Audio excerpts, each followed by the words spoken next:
From New York, this is Democracy Now! Free speech is under assault like never before. The 25th Amendment is of zero risk to me, but will come back to haunt Joe Biden and the Biden administration. As the expression goes, be careful what you wish for. In President Trump's first public appearance since his supporters stormed the Capitol, he denies any responsibility for the violent insurrection. The mob reportedly included police officers from Seattle to New York. Now, the FBI is warning Trump loyalists plan to hold armed protests nationwide ahead of Biden's inauguration next week. We'll speak with Yale University scholar Timothy Snyder about his new cover story in the New York Times Magazine, The American Abyss, a historian of fascism and political atrocity on Trump, the mob, and what comes next.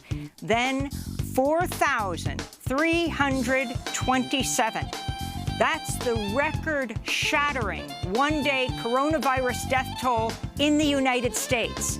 We'll go to Los Angeles, which is expected to hit 1 million COVID infections this week, to look at how the virus has hit the Latinx and indigenous communities hardest. Many people were left without work in other industries such as hotels, restaurants, or factories. So many people in our community, because they have the necessity, and others because they do not have documents and do not receive aid from the local or state or federal government, they have no other option but to go to work in the fields, and many of them do not know the risks. We'll speak with Odilia Romero, a Zapotec interpreter who founded Indigenous Communities in Leadership, which helps raise more than $1 million in COVID relief to help Los Angeles Indigenous communities, and recently published a book documenting their stories of life during the pandemic. All that and more coming up. Welcome to Democracy Now!, democracynow.org, the Quarantine Report. I'm Amy Goodman. The House is voting today to impeach President Trump for the second time in his single term. Lawmakers will vote on one article of impeachment against Trump for inciting the deadly riot at the U.S. Capitol last week, which left 5 people dead. On Tuesday, House lawmakers approved a resolution calling for Trump to be removed by invoking the 25th Amendment. But Vice President Mike Pence rejected that effort. Pence spoke with Trump Monday evening in the Oval Office in their first meeting since last week's mob violence. Among the chants of the mob, "Hang Mike Pence." 4 House Republicans said Tuesday they would vote to impeach President Trump, including Wyoming Congressmember and Republican House Leader Liz Cheney, the 3rd-ranking Republican in the House. The White House says they expect at least 20 Republicans will support impeachment, though other estimates are lower. The New York Times reports Senate Majority Leader Mitch McConnell believes Trump committed impeachable offenses and privately supports Democrats' efforts to remove him, which he hopes will help purge Trump from the Republican Party. Meanwhile, House Minority Leader Kevin McCarthy, a close Trump ally, has reportedly asked other Republicans if he should call on Trump to resign. Trump continues to deny any involvement or responsibility for the violent insurrection last Wednesday, calling his pre-riot speech totally appropriate and casting himself again as the victim of a witch hunt. He instead blamed Democrats for fomenting anger and creating a dangerous situation. This impeachment is causing tremendous anger, and you're doing it, and it's really a terrible thing that they're doing. For Nancy Pelosi and Chuck Schumer to continue on this path, I think it's causing tremendous danger to our country, and it's causing tremendous anger. I want no violence. President-elect Joe Biden has reportedly spoken to Mitch McConnell this week about using the process of bifurcation once he's sworn in, which would allow impeachment proceedings to go ahead while at the same time allowing for the confirmation of his cabinet picks and taking up a sweeping pandemic relief package. The Washington Post is reporting the FBI explicitly warned of violence and war at the U.S. Capitol in an internal report issued one day before last Wednesday's deadly invasion.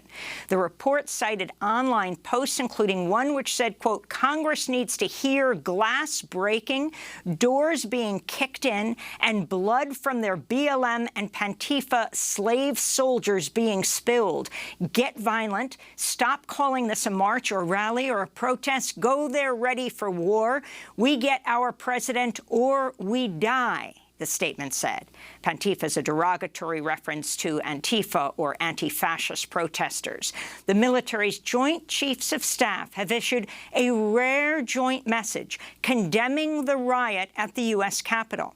The chair of the Joint Chiefs of Staff, General Mark Milley, signed on to the letter, which reads in part, the rights of freedom of speech and assembly do not give anyone the right to resort to violence, sedition, and insurrection, unquote.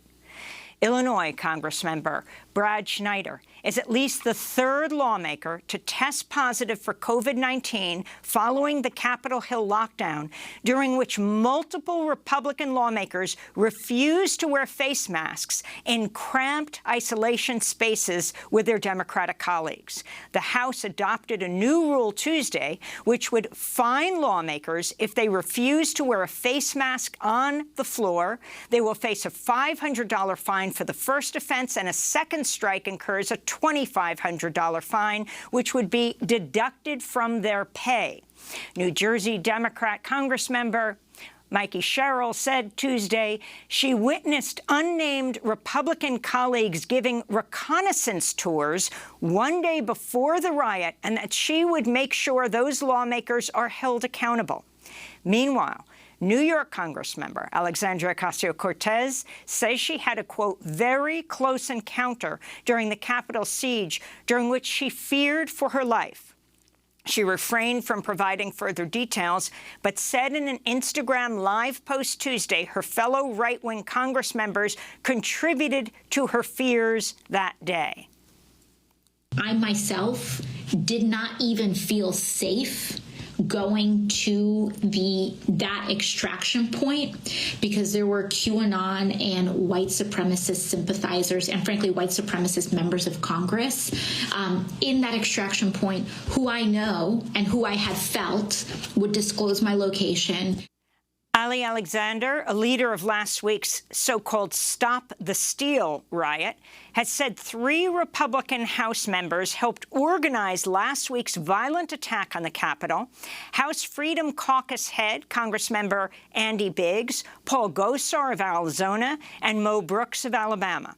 Meanwhile, around the country, law enforcement and the military are looking into whether their members took part in last week's violent Capitol attack. Philadelphia Transit Police are investigating 7 officers who took part in the siege. The FBI has opened some 170 cases on individuals involved in the assault and says hundreds more will be opened in the coming weeks. Over 70 people have been charged so far. This comes as the FBI is warning Trump loyalists plan to hold armed protests nationwide ahead of Biden's inauguration next week. Screenshots of archived content appear to show plans for mass armed actions in Washington, D.C. this weekend. The plans posted by the Patriot Action for America involve sending 15,000 armed extremists to surround government buildings and lock down central D.C. In Indiana, officials at the federal prison in Terre Haute executed Lisa Montgomery today in the early hours of the morning, despite a series of last-minute court orders that temporarily halted her death. The Supreme Court ultimately sided with Trump and ruled to proceed with her execution.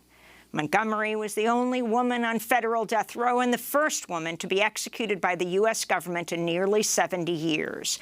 Her lawyers repeatedly argued that a lifetime of sexual abuse and trauma led to severe mental illness. The federal government has also appealed stays on the executions of Corey Johnson and Dustin Higgs, who are scheduled to die later this week. The U.S. reported a new world record for COVID-19 deaths Tuesday, with 4,327 people dying around the country. Over 215,000 new cases were reported. In an effort to speed up the rollout of vaccines, the Centers for Disease Control has expanded its guidelines to include eligibility to anyone 65 years old and older, as well as those with some underlying health conditions. This is Health and Human Services Secretary Alex Azar. Every vaccine dose that is sitting in a warehouse rather than going into an arm could mean one more life lost or one more hospital bed occupied. The CDC also announced Tuesday it will start requiring all international travelers to the U.S. to show proof of a negative COVID-19 test before boarding their flights. In California, the superintendent of the Los Angeles School District said students must get vaccinated when it becomes possible before they're allowed to return to campus. In international news, Indian authorities have started distributing COVID-19 vaccine doses in its effort to administer shots to 1.3 billion people in what officials are calling the world's biggest vaccination drive. Malaysia suspended its parliament and state legislatures, declaring a state of emergency amidst a new lockdown. Rights groups say the extraordinary measure is an attempt by the Prime Minister to hold on to power by blocking elections and removing parliamentary oversight. In the Middle East, Israel's refused a request from the World Health Organization to make coronavirus vaccines available to Palestinian medical workers. Israel rolled out its vaccine at record speed, but has come under fire for neglecting to vaccinate Palestinians in the occupied territories. Secretary of State Mike Pompeo Tuesday claimed al-Qaeda's new home base is Iran and that the group has centralized its leadership in Tehran. Pompeo did not provide any substantial evidence. Iranian officials immediately refuted the allegations. This comes as Iranian leaders have warned the Trump administration may be planning an attack before President-elect Joe Biden is sworn in next week. India's Supreme Court has stayed the implementation of highly contested farm laws that seek to deregulate agricultural markets. The laws triggered historic ongoing protests outside New Delhi and around the country since late November. The court is appointing a committee to hear farmers' grievances. The Prime Minister, Narendra Modi, has said he would not repeal the laws, while farmers have vowed to keep protesting as long as needed. In Ireland, a devastating new report details the neglect and other abuse faced by tens of thousands of babies, children and women at so-called mother and baby homes, which were run by the Catholic Church from the 1920s to the 1990s. An estimated 9,000 children and babies died in the homes, which were created to hide away unmarried pregnant people in the strict Catholic country. The government will issue a formal state apology to the survivors. This is Peter Mulryan, who survived one such home, describing the abuse he and others faced. We're neglected, no love showing whatsoever. It wouldn't have been done to animals what we had to suffer. And babies crying through the night. Why? Because they were uncomfortable, they were neglected, starved and cold. In Nigeria, prominent journalist and activist Omoyele Sowore has been released by authorities following his arrest at a peaceful New Year's Eve anti-government protest. Sowore ran for president of Nigeria in 2019 as the founder of the New York-based news outlet Sahara Reporters. He's previously been targeted and arrested for organizing protests against President Muhammadu Buhari and called for a popular revolution. To see our interview with Omoyele Sowore, you can go to democracynow.org. A warning to our viewers: this headline contains disturbing images. In China, images of a delivery driver who set himself on fire to protest unpaid wages has gone viral. The driver previously worked for the e-commerce giant Alibaba. He can be heard in social media videos telling witnesses who rushed to his aid, "I want my blood and sweat money back." His daughter has set up a crowdfunding page to help cover the cost of medical treatments for his severe burns. In U.S. labor news, the Service Employees International Union and drivers for ride-hailing companies are asking the California Supreme Court to invalidate Proposition 22, arguing it's unconstitutional. Prop 22, which passed in November, exempts companies like Uber and Lyft from having to classify their workers as employees rather than as independent contractors, depriving gig workers of basic wage and labor protections. The Associated Press reports former Michigan Governor Rick Snyder and other former officials are being charged in the wake of a new investigation of the Flint water crisis. In 2014, Flint's unelected emergency manager, appointed by then-Governor Snyder, switched Flint's water supply to the Flint River as a cost-saving measure. The move has been linked to at least 12 deaths from an outbreak of Legionnaire's disease and widespread lead poisoning in residents, including children in the majority black city. To see our documentary on the poisoning of an American city, go to democracynow.org. And billionaire casino owner and Republican mega-donor Sheldon Adelson has died at the age of 87. Adelson was Donald Trump's largest single donor during the 2016 race. Since 2015, Adelson donated more than $250 million to Trump, other Republicans, and right-wing super PACs. He was also an influential political force in Israel, where he used his news outlets to back Prime Minister Benjamin Netanyahu and the expansion of illegal Israeli settlements in the occupied Palestinian territories. He will be buried in Israel. And those are some of the headlines. This is Democracy Now!, democracynow.org, The Quarantine Report.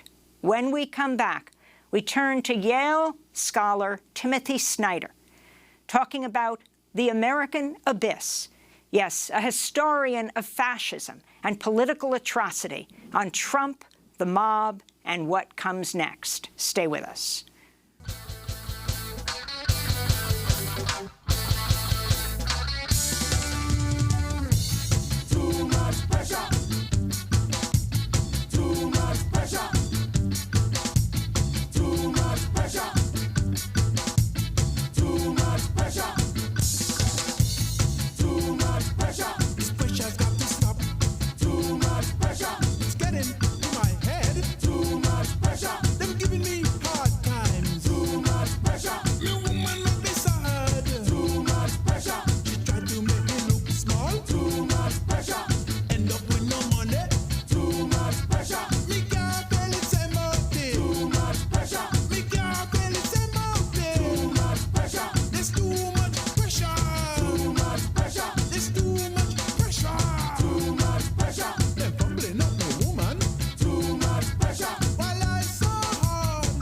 Pressure, the selector. This is Democracy Now!, democracynow.org, The Quarantine Report.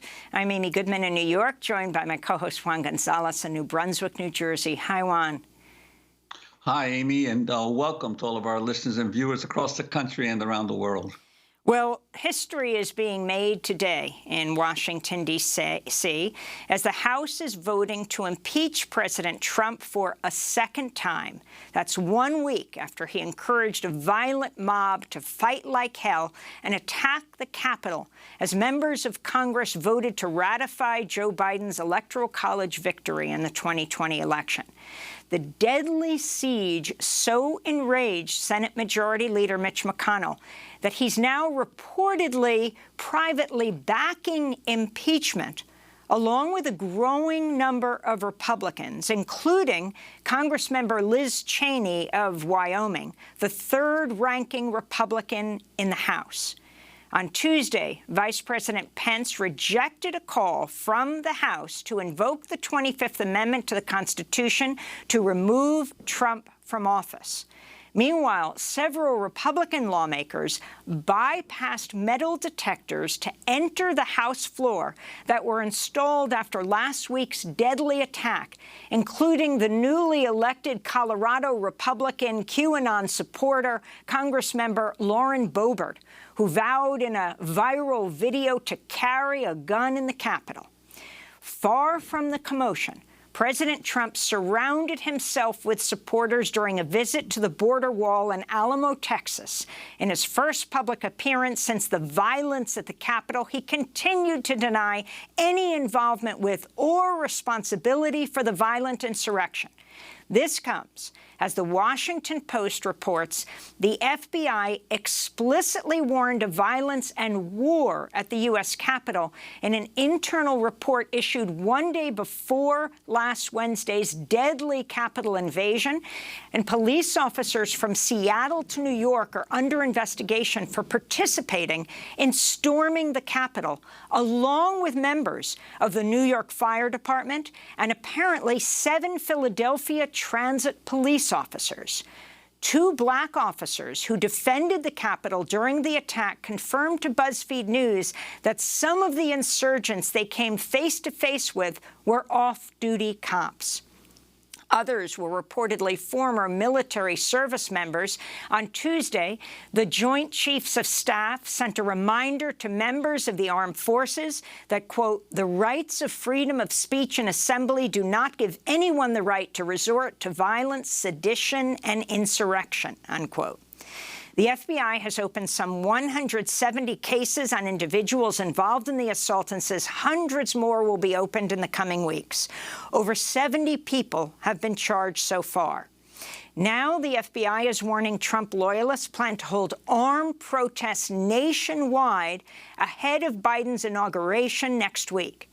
Screenshots of archived content appear to show plans for mass armed actions in Washington, D.C. this weekend. For more, we're joined by Timothy Snyder, professor of history at Yale University, fellow at the Institute for Human Sciences in Vienna, where he now joins us from. He is the author of several books, including On Tyranny, 20 Lessons from the 20th Century. His new essay in the New York Times Magazine is headlined, The American Abyss, a historian of fascism and political atrocity on Trump, the mob, and what comes next. Professor Snyder, welcome back to Democracy Now! We're glad that you are physically doing well. We'll talk about that later. But let's talk about what happened. From your vantage point in Vienna, Austria, if you can talk about what you watched last week and why you see race at the core of this Trump-inspired insurrection. Right. I mean, number one, it's kind of you, Amy, to mention the article. The reason why I could publish a big article about this part of the coup attempt right after it happened was that this was completely and utterly predictable. I already had the article drafted before the 6th of January because it was obvious to me what was going to happen. And so I just want to underline the points you were suggesting earlier about just how strange it was that this kind of thing could happen so easily. As to race, I mean, this is a classic historian's point. The point I make in the article is about the big lie. You know, I say that these are the kinds of things that happen if a charismatic leader with a big megaphone with a lot of reach is able to consistently tell one thing which is simply not true, but which deeply matters. Like, for example, I won an election that I lost. That has to lead to violence. But as you rightly suggest, the big lie has to be rooted in a particular society. And in the United States, the big lie is going to be rooted in race. Let's count the ways. Number one, what Mr. Trump is saying when he won the election is that there was fraud. And by fraud, he means the reality that African Americans are allowed to vote. When he speaks of Milwaukee or Atlanta or Detroit, what he's saying is black voters, right? When he's saying I won, he's saying I won if you only count the votes of the real Americans. Number two, think of Senator Cruz and his invocation of 1877. As every historian of the U.S. knows, and as lots of African American knows, but maybe not everybody knows, the Compromise of 1877 is the very moment when the American South was allowed to build up a basically American apartheid. The Compromise of 1877 is what allowed American states to push African Americans away from the voting booths and into a Jim Crow condition, which was going to last for nearly a century and which we're still dealing with today. Number three, look at the people who actually invade the Capitol. These are, and this has not been covered enough, this has not been hit hard enough, these people are basically white supremacists. The white supremacists are leading the way, right? They're leading the way, and they're making the argument that this is our house. In other words, what we think is that American government should be in the hands of white people who are willing to be violent about black people. But Professor Snyder, I wanted to ask you, in terms of, you characterize it more as an attempted coup than perhaps maybe insurrection, because a coup assumes that there was an actual, it seems to me, an actual plot afoot by the coup makers. And in this situation, it appears to be that that Trump egged on the mob clearly, and that it seems to me there's always been a right-wing fascist movement in the United States in search of a leader. I mean, if you go back to Father Coughlin in the 30s, Huey Long, George Wallace, there's always been a significant portion of the American population that has lent itself or seen itself in right-wing and anti-democratic terms, and now they actually have a leader in the White House. So to what degree was this really an opportunism that Trump took advantage of to unleash the mob, as opposed to a coup where military leaders or key officials got together to plan an overthrow? Yeah, I take that point. I mean, I would emphasize, Juan, that it's important that we not get too lost in definitional disagreements about whether we're going to say coup or putsch or insurrection. The American Republic is hanging by a thread because the President of the United States has sought to use violence to stay in power and essentially to overthrow our constitutional system. There's broad agreement about that. I've been calling it a coup for a long time, actually. I mean, for months, for the following reasons. Or a coup attempt, to be precise, because it's been clear for a long time, because Mr. Trump has said so himself, that he intends to stay in power after losing the election. That's been his language for more than 6 months. He's been trying to bring the military into it. That was clear on June the 1st. At Lafayette Square. And it's also clear from these repeated statements from today, the Joint Chiefs of Staff, a few days ago, the 10 former Secretaries of Defense. The reason why these people have to make these statements is that they're aware that Mr. Trump is trying to get or has a certain amount of support in the military, right? So it's a coup attempt, in my view, because Mr. Trump has said he's going to try to change the nature of the American regime, and he's been trying to use instruments inside American institutions. Now, beyond that, I would point out that this wasn't just a mob. I mean, as you know very well, and as you just said, these aren't just people who happen to be there. These are several different kinds of white supremacist and extreme right-wing paramilitaries who are appearing at the Capitol. They are getting mixed in now with members of the police. And this is extremely dangerous because it's that mixture of outside the state, outside the law paramilitaries and police forces or policemen who start to go over on the other side, which is very characteristic of the way fascist regimes come to power. Yeah, I wanted to follow up specifically on that issue of the military, because obviously those who know the history of the rise of Hitler know that a lot of his base was embittered and disillusioned veterans of World War I who felt that they had been unjustly treated or had no economic opportunities under the Weimar Republic. The United States military today is 40% people of color. To what degree are the progressives of this country not paying enough attention to actually organizing and reaching out to the enlisted troops of our country in terms of what's going on? Because clearly back in the days of the Vietnam War, it was organizing among the military that really finally convinced this government that they could no longer continue to move forward with the war. That's a really interesting question. I mean, I think looking back at the last half century, 60 years of U.S. history, the integration of the military is one of the most significant things that happened, not just in terms of obvious justice. You know, as everyone knows, we fought the Second World War against racism with an army which was organized by race, but not just ethically, but also politically. I mean, before even getting to the point that you're making, I think it's very much the case that the commanders of our armed services are perfectly aware what it means to have integrated services. It means that any kind of attempt to get involved in politics in a Trumpian way would be extremely divisive. But it also means that people in the military, perhaps more in other walks of life, or to be specific, white people in the military, perhaps more in other walks of life, are actually in contact with and sometimes hear points of view of folks who have different backgrounds and different experiences than themselves. I would agree completely with your point. I mean, it's not always easy to be in contact with people who are in the military. They could be overseas. They could be on a base. But I certainly take your point that that folks on the left sometimes have a certain tendency to pigeonhole all institutions and miss some openings. I wanted to ask you, Professor Snyder, about who was involved in this attack. Some have called it the Ku Klux Klan. That's C-O-U-P, Ku Klux Klan. And you make no apologies about referring to white supremacists leading this. Let's talk about the military and police involvement. It's just coming to light right now.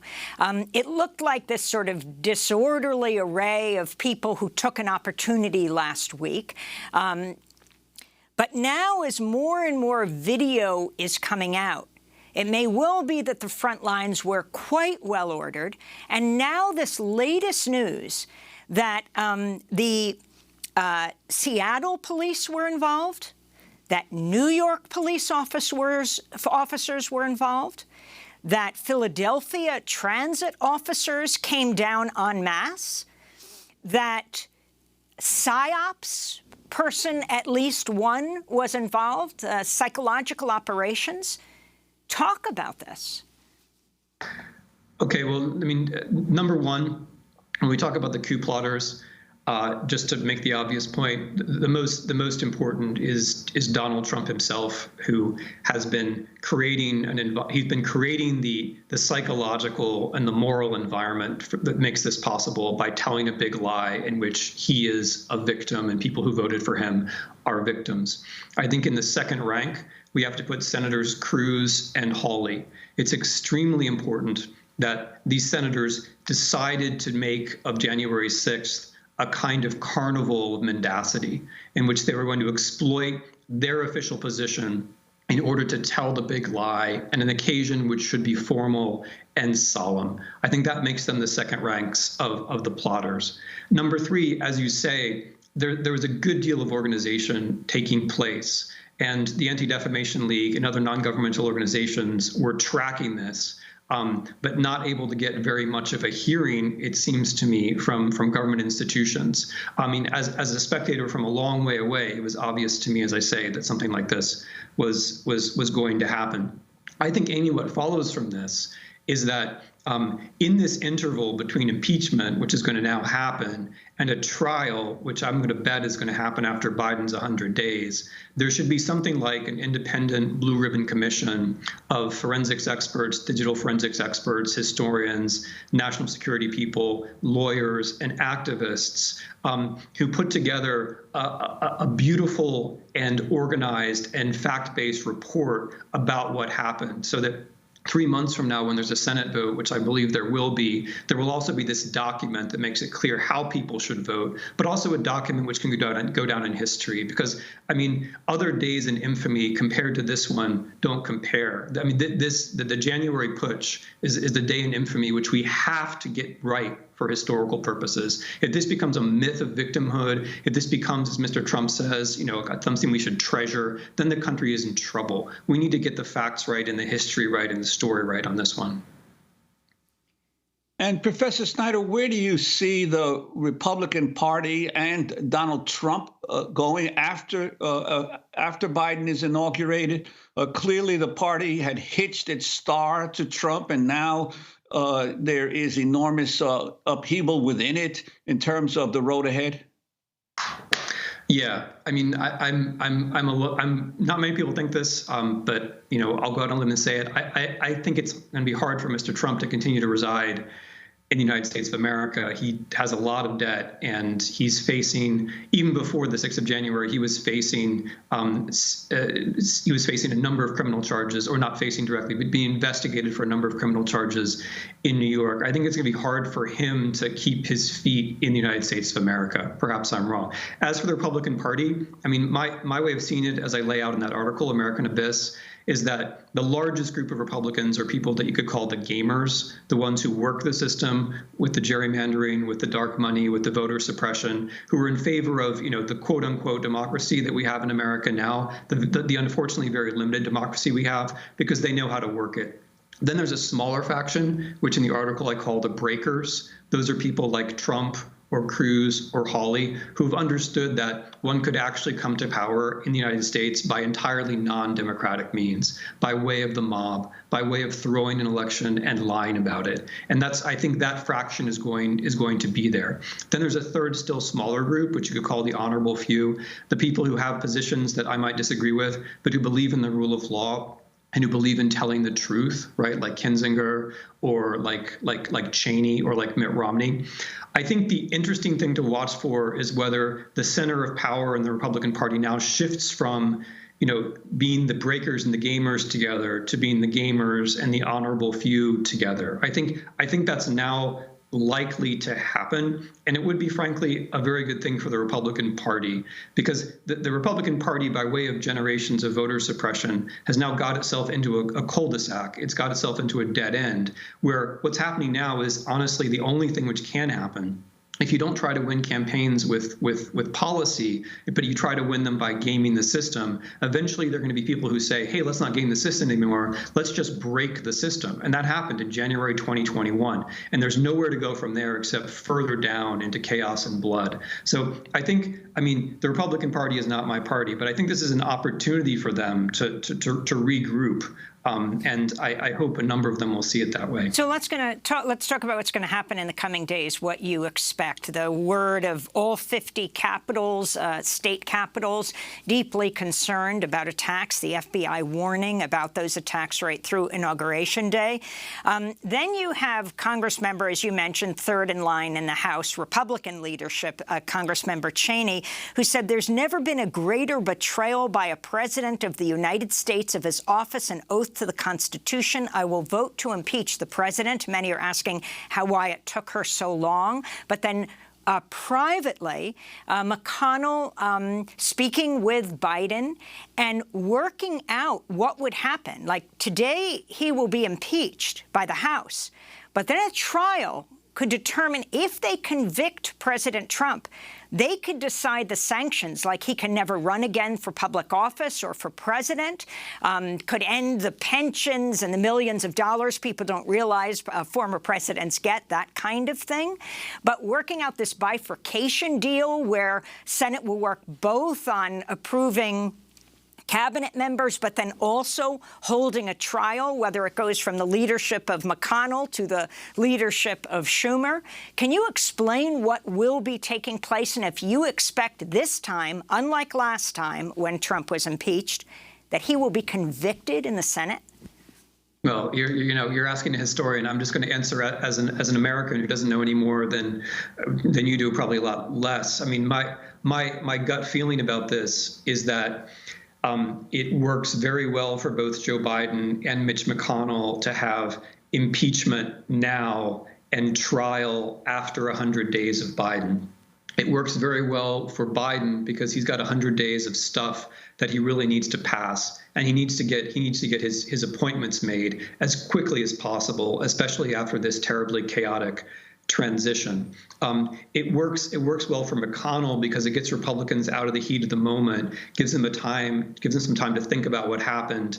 Right now, of course, Mr. Trump is very popular. Three months of Twitter silence, he probably will be less so. Probably some other things will happen in the meantime to make him less popular. I mean, for me as a historian, for someone who's concerned about facts, a very important element of this is in 3 months, we could have a really good, nonpartisan, expert-based investigation of what happened in the Department of Defense, in Homeland Security, in the FBI, in police departments, and on Capitol Hill that day, a report which could then be used in April or whenever, when the trial happens, to make sure that people see, at least people of any amount of reasonability see, that what's happening is a trial based upon the finding of fact and not some kind of emotional partisan exercise. So I can see how both sides have an interest in working it that way, impeachment now and a trial later. And yes, I think I think the Republicans, what I feel is that the Republican gamers, as I think of them, I think they're shifting towards conviction.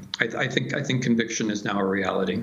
And finally, I wanted to ask about your new book, Our Malady, Lessons in Liberty from a Hospital Diary. In it, you write, the word freedom is hypocritical when spoken by the people who create the conditions that leave us sick and powerless. If our federal government and our commercial medicine makes us unhealthy, they are making us unfree.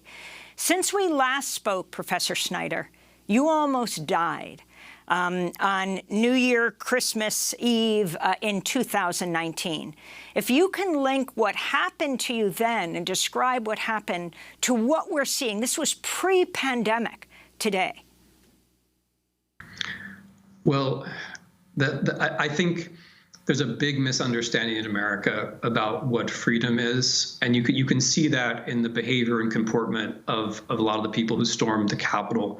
A lot of us seem to think that freedom is just about believing whatever we want to believe, even if it's not true, and freedom is just about acting on our impulses. We don't seem to understand that you can't really be a free person unless there's some factual world that you share with other people. We don't seem to understand that you can't really be a free person unless there are values that you can talk about out in the world. One of the things which has been clear for a long time in the U.S., and has only been clear, and it's even been clear in the last year, is that if you deny people health care, you're making them less free. If you put people at an unnecessary risk and make them more subject to disease or the fear of disease, you're making them less free. You're also making them more vulnerable physically and mentally to various kinds of demagoguery. So what happened on January 6th is partly the result, I would say, of a sick country.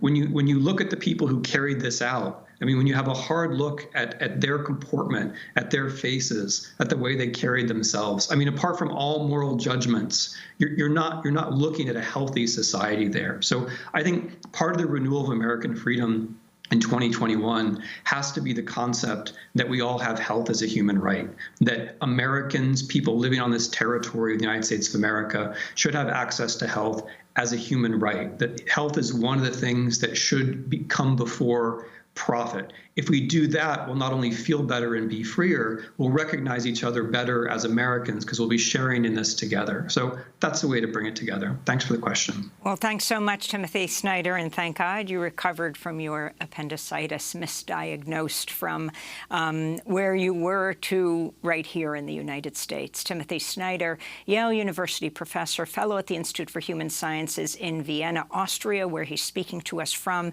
He's got the cover story of New York Times Magazine, The American Abyss, a historian of fascism and political atrocity on Trump, the mob, and what comes next. We will link to it at democracynow.org. And when we come back, another record-smashing day of coronavirus in the United States. We go to Los Angeles. Stay with us.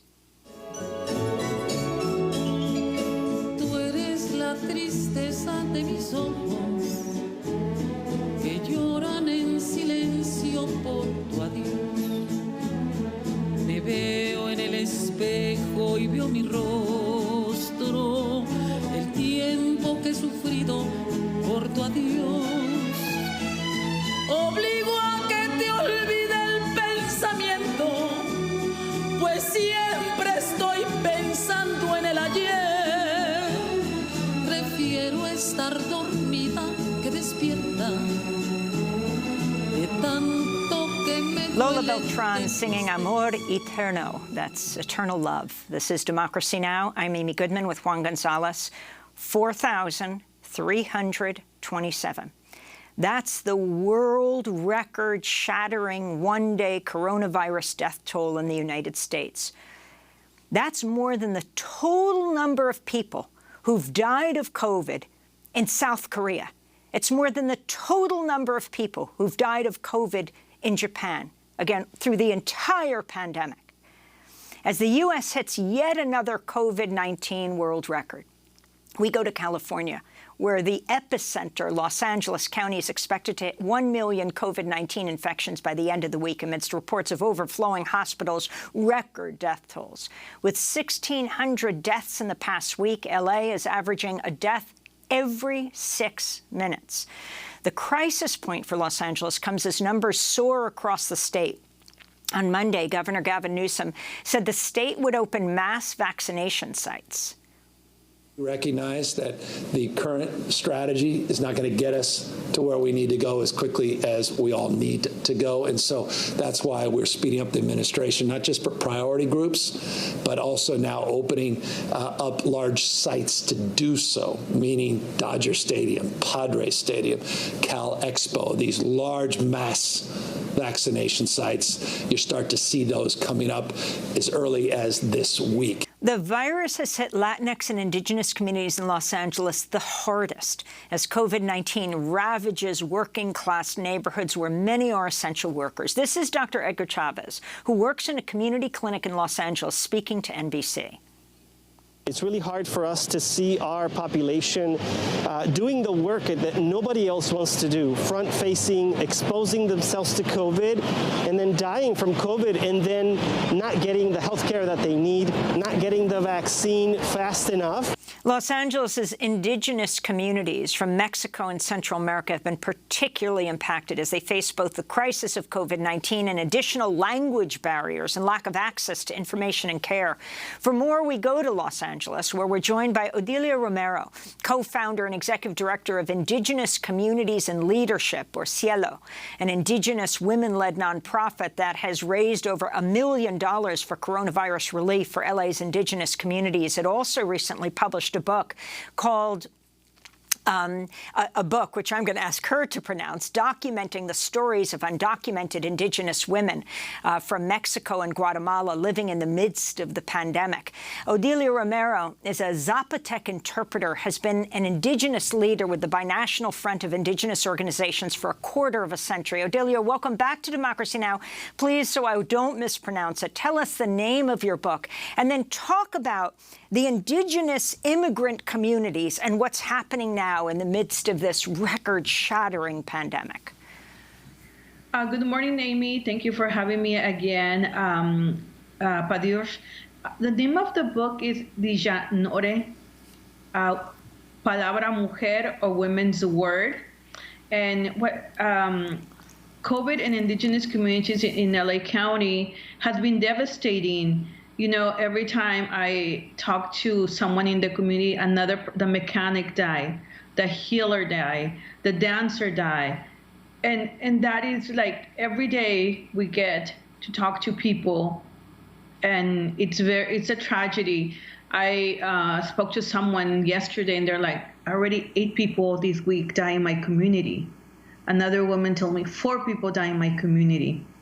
So every day that I talk to someone in that community, there's more and more death. And this happens because indigenous people, we don't have the privilege to stay home and not go to work, right? We have to go to work as we, through our Undocumented Indigenous Fund, we've heard a lot of story. I don't have money to pay for my rent. The funds that I'm getting through Cielo, it goes directly to my rent. I don't have food. I have to work. I'm selling food on the street. So this puts you in a condition that you put yourself at risk to get COVID. And once you have it, you live in a apartment. Some people now have lost their apartments, and now they're living with other families. So one gets infected, the rest will get infected. So it's been really painful to see the impact of COVID in indigenous communities. The infection rate is very high. And when they go to the hospital, well, you are there, even if you spoke Spanish or English, you're alone. But as you get there, there's no one that interprets in your language. And when this pandemic started, when we started the funds, it was a person I know knows a person that had COVID during the summer. Oh, a person in my family had COVID. Now it's like when you talk to people, I have COVID. My family has a family member has died of COVID. My mother has died of COVID. My mother has been in the hospital personally. My mom was in the hospital for 10 days. And her being there, not being able to see her, not talk to her, her not being able to communicate in her indigenous language was devastating, that she fell into a deep depression that for a moment, we thought we were going to lose her. So all this is happening with indigenous communities, the lack of funds, the lack of, there's a lot of food insecurity. So we're going through a lot currently, Amy. And Odelia, I'm wondering, when we hear the stories, and it's one outrageous story after another in recent days of the inequality and how this pandemic is being dealt with. I think specifically, for instance, National Football League athletes, football players getting tested for COVID every single day just to assure that the football games can go on. Or we're hearing of these elite medical institutions like Columbia Presbyterian and Brigham Hospital of vaccinating not only the workers, the emergency room workers who are actually dealing with COVID patients, but they're vaccinating their grad students, they're vaccinating their administrators, they're vaccinating all kinds of other people who really aren't at risk. And meanwhile, you're facing this crisis in Los Angeles. When you hear some of these stories, what's your reaction? My personal reaction, our staff reaction, it's like these. When we hear the community stories, it's very heartbreaking. You know, there are days like when the team, we meet in the evening, we're all quarantined together, and we just like sit there and don't know what to do. Our hands are tied. We've only raised $3.4 million, and it sounds like a lot of money, but it only helps 5,000 people. You know, when people call, like, do you have any food for me? Do you have any money for the rent? Because, you know, I'm being threatened by the landlord, and then you hear these, you know, and I have to go to work. I'm infected. When we talk to people, people are coughing. You know, and when you hear the privilege of others, when the essential workers are not getting vaccinated, it's very heartbreaking, and it's very personally very frustrating. Like, I wouldn't have the words to tell you like my feeling of anger at times, because I see indigenous communities at the forefront, from the farm, from the agricultural fields to the restaurant, to the hospitality industry, to the cleaners. We are there, and we don't have access to the vaccine. We don't have access to any more funds but what we have in Seattle. And what we have in Seattle, it's like, it sounds like a lot of money, but it's really nothing compared to the need that people have right now. And on top of, we have to talk about people not knowing how to, they can't work because they have children, they have to stay at home. One parent told me the other day, you know, there's 4 families living in our household, and the kids are asking for pizza, and we have to take turns. One family buys a pizza, and we prioritize the kids.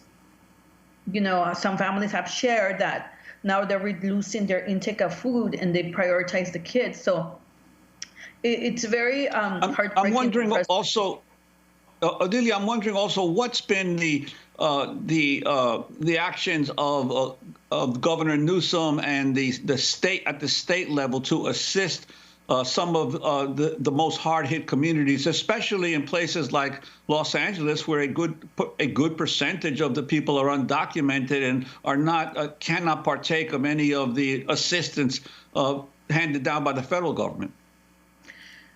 Well, there has been a lot of support to undocumented communities. They had the California Relief Fund, but there has been an effort. But as far as for particularly indigenous people, there hasn't, because then you have to go, you are labeled as Latinx, so then the box is checked that you've been supporting undocumented Latinos, but we're not Latinos, right? So in order for indigenous people to access all these resources, one, you know, there's the language barrier. A lot of us did not go have college education, so we don't know how to read and write. So that does not allow us to access a lot of the funds. And we hear this from different community members. I have applied, and some of the beautiful things that come out of this is like we're able to speak the language. Our staff, there's Quiche, Zapotec, Mixtec, and we're able to communicate with the community. That makes a big difference for them to access the funds. There has been little effort for indigenous communities. I wanted to continue on that point of who is dying, the lives lost, and the knowledge lost. As you were talking, I was thinking about a conversation I had with a member of the Standing Rock Sioux. And there they have prioritized speakers of the native languages for its COVID-19 vaccine distribution because cultures and languages are dying out with the death of these elders during COVID. And if you can talk about, Odilia, what's happening in Los Angeles, as you're a Zapotec interpreter talking about the Zapotec, the Quiche, and what data doesn't show? You've talked about it as erasing indigenous people. Let's say for last night, the county health department put out death. So far, new death is 288. I know at least 15 people are indigenous people that died because I've talked to the family members, because our team has talked to them. The new cases, right? There has been 11,944. I know also that maybe 100 of them are indigenous communities. And you might say the numbers are small, but because we're a small population, this is it's the loss of lives, people being infected, and the loss of knowledge it's there, right? Some of the elders have passed away, and there goes a whole world view. Last week, someone in the community died that she knew the stories of migration. She was one of the first women that came to the U.S., and she brought a lot of other women. And all those stories are gone. And the language is dying with COVID more than ever, especially here in L.A. with the elders. I speak the language, but when my mom was in the hospital, that's one of the things I thought. We never documented her story, like what's going to happen with all the recipes of food that my mom has, like everything. So it's one of those things that for us, it's so important. It would be great if if indigenous community will have access to the vaccine, because there's so much knowledge that will be gone with COVID, and because we live in confined places here in LA, the risk of elders getting infected and dying is a lot higher than in any other places. And the language, the traditions, when one of the traditional healer was in the hospital, I called and tried to, he doesn't speak Spanish, he doesn't speak English. How do I communicate with him? That was impossible. Luckily, he's home and he's doing better, but it is these things that are heartbreaking for us here at Cielo. We want to thank you so much, Odilia, for joining us. Odilia Romero, Zapotec interpreter with Indigenous Communities and Leadership, which helped raise more than $1 million in COVID-19 relief to help Los Angeles Indigenous immigrant communities, has published a book documenting their stories of living and dying during the pandemic. That does it for our broadcast. You can watch the House impeachment proceedings. The first time in history a president will be impeached twice. On our website, democracynow.org, we'll be streaming the full debate and vote starting at 9 a.m. Eastern Time. That does it for our show. Democracy Now! Is produced with Renee Feltz, Mike Burke, Dina Guzder, Libby Rainey, Nermeen Sheikh, Maria Terracena, Carla Wills, Tommy Waranoff, Charina Nadura, Sam Alcoff, Tamari Astudio, John Hamilton, Robbie Karen, Hani Massoud, and Adriano Contreras. Our general manager, Julie Crosby. Special thanks to Becca Staley, Miriam Bernard, Paul Powell, Mike DeFilippo, Miguel Noguera, Hugh Grant, Dennis Moynihan, David Prude, and Dennis McCormick. Remember, wearing a mask is an act of love. I'm Amy Goodman with Juan González, Thanks for joining us.